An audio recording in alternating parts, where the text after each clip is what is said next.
The issue is not the election. The election is a battle in a war. It is not something unto itself. The result of this election in itself is a matter of indifference. It's a question of how the battle is won and lost, which is important. But there's another issue here. There's also an issue of World War III. And World War III is between the British Empire, better known as the Anglo-Dutch liberal banking financial system on the one side, and the principal nations of Eurasia, Russia, China, India, and other nations are the targets of intended warfare by the British Empire, which is already turning Europe into a mere colony of the British Empire through the program of the Lisbon Treaty.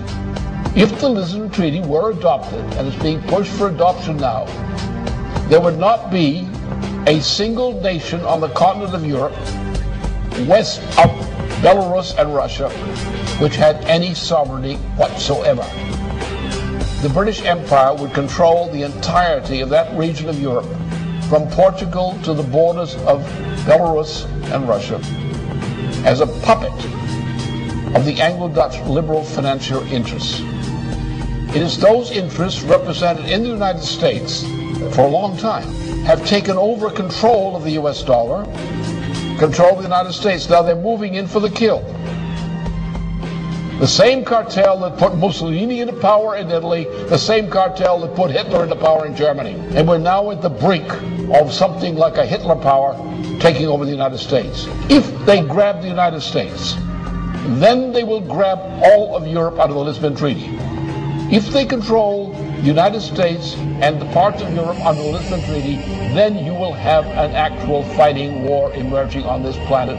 You will have dictatorship. You will have mass starvation.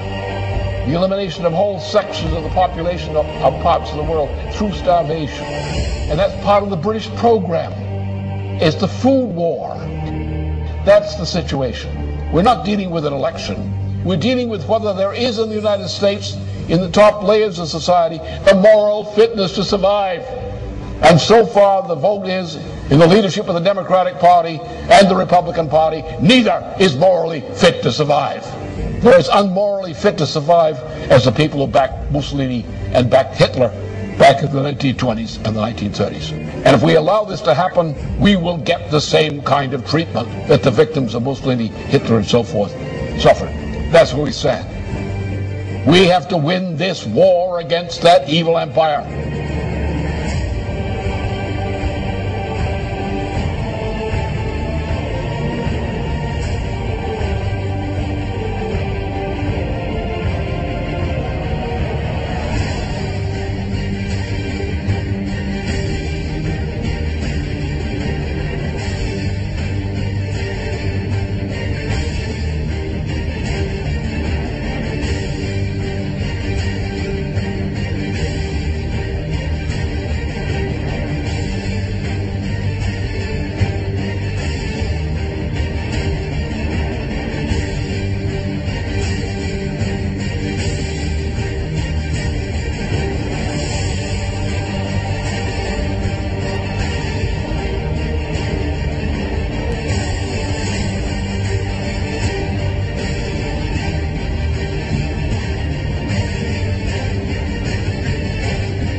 Now, for a number of months now, there has been a worldwide food crisis caused by many things, by the financial policies, various kind of management deals, by the WTO, which ought to be eliminated, by the promotion of biofuels, which is destroying food supplies. This biofuel program is a gigantic swindle for which there is no possible justification. None. The justification comes out of the World Wildlife Fund of Prince Philip.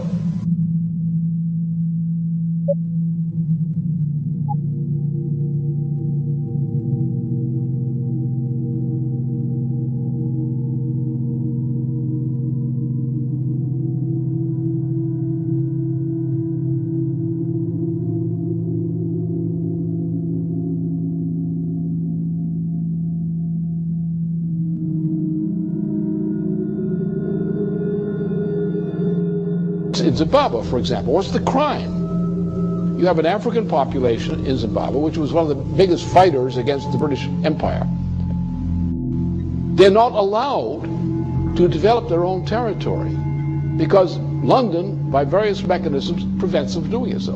And London uses the farms it allows to prosper in former Rhodesia to feed the populations of Britain. So you have non-African farmers running farms, producing food in Zimbabwe for the edification and fattening of Brits. But the rest of the population is inhibited in any attempt to develop. What they've done is they've taken industries, manufacturing industries in particular, agriculture in particular, and countries which were good agricultural producers or good manufacturing producers have been stripped of those industries. Those industries have been taken to populations where the lower 80% of the population is illiterate. So you have colonies of manufacturing in countries in Asia, Africa, and so forth, South America, where the people, the 80% of the population, does not participate in the economy. You have areas which used to be food-producing areas which no longer produce food. Because what you're having is a world dictatorship under the name of globalization, better called the new Tower of Babel, in which the cultures are being destroyed as the United States is being destroyed, as Germany is being destroyed, as Italy is being destroyed, as France is being destroyed, and the attempt to make war on China, India, and Russia. And that's the intent of the British Empire. Nothing less than destruction and breakup of China, the breakup of Russia, the breakup of India. That is the policy of the British Empire now. This is what the game is. And if this game is not stopped, I can tell you there'll be no planet. But then come back to the food question. If you want to get the American people and other people of other nations up on their hind legs, acting like free people rather than battered slaves, tell them their food for tomorrow morning is not there. That activates popular resistance more than anything else. We are now in such a situation. For many parts of the world, the lack of food is an immediate reality. There is a growing explosion throughout much of the world over this food shortage issue. The rate of food shortage is increasing because the stocking from various food stores, annual stores, has been already delivered, and there's not enough. So as the fact of the empty warehouses and equivalent forms of supplies, as these things go down without food, the food crisis is going to accelerate.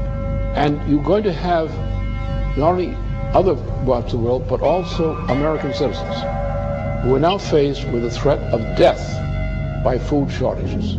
So therefore, the issue here is not the election result. The issue is not the president. Obama is not competent to be a president. He has none of the makings of competence. They don't want Obama. They just want to use him to destroy Hillary Clinton. That's all. Once they destroy Hillary Clinton, they'll get rid of Obama. That's their intention. And their intention is to bring in a fascist regime in the United States, a presidency which will be in effect a fascist regime, which will cooperate with the British and bring the United States into alliance with the United Kingdom, or the Anglo-Dutch liberals. Not all Brits are for this, by the way. And with a Europe, a Western and Central Europe, taken over by this same imperial power. An imperial power whose intention is to go to war against Russia, China, India, and other countries using nuclear power. That's the intention. We're now in a point where a revolutionary movement, or the makings of it, is building up around the food issue. And therefore, those who triumphed yesterday are not going to continue to triumph for long. The result is either we win and restore the kind of government we require in various nations and among nations, or this world is going to go into hell because the crisis won't quit. The people will die of hunger. They will die in increasing numbers. They will kill for food. The structure of society will be destroyed in the fight over food, which is not there. Therefore, either we win this fight against this evil, or there won't be anything to fight for.